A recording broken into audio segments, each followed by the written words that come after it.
तुझ्याकडे देतो.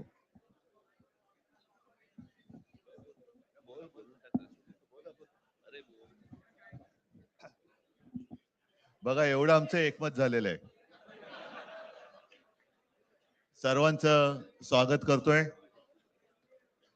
आणि आता संजय राऊत यांनी संयुक्त महाराष्ट्राच्या लढ्याची आठवण करून दिली.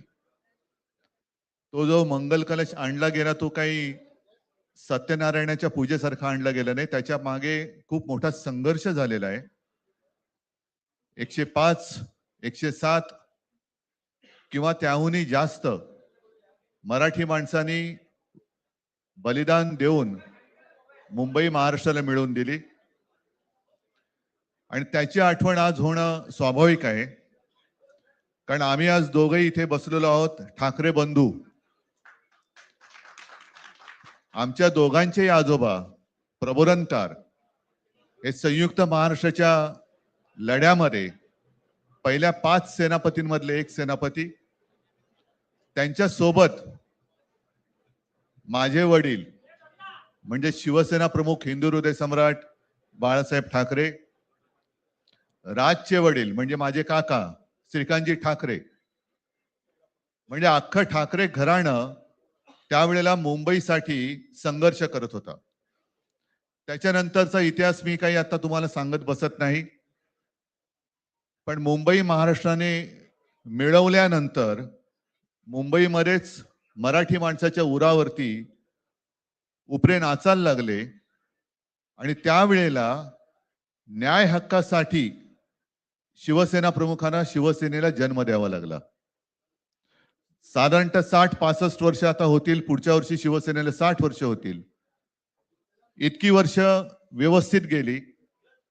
आणि आज परत आपण पाहतो आहोत की मुंबईचे लचके, मुंबईच्या चिंधड्या उडवायच्या हे मनसुबे त्यावेळेला ज्यांना मुंबई पाहिजे होती त्यांचेच प्रतिनिधी, जे वरती दोघं जण, वरती म्हणजे इकडे नाही दिल्लीत बसलेले आहेत, त्यांचे मनसुबे आहेत.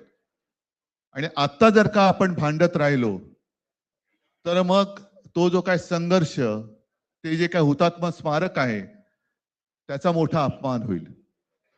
आज आम्ही आमचं कर्तव्य म्हणून एकत्र आलेलो आहोत. आणि मी मागेच म्हटलं, एकत्र आलो आहोत ते एकत्र राहण्यासाठी.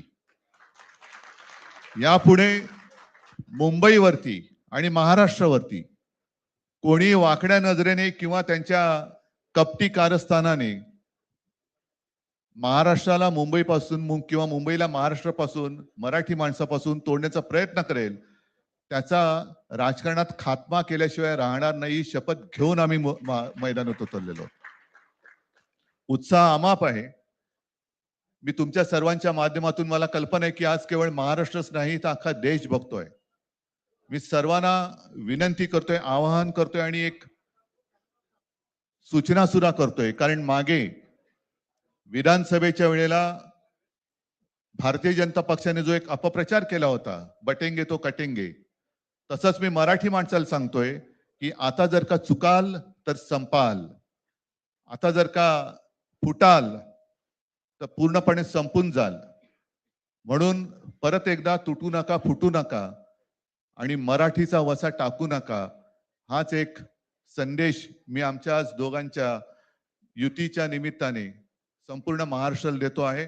आणि मला खात्री आहे की मराठी माणूस हा सहसा कोणाच्या वाटेला जात नाही, पण त्याच्या वाटेला जर का कोणी आलाच तर त्याला परत जाऊ देत नाही. मी सगळ्यांना परत मनापासून धन्यवाद देतो. आणि राज,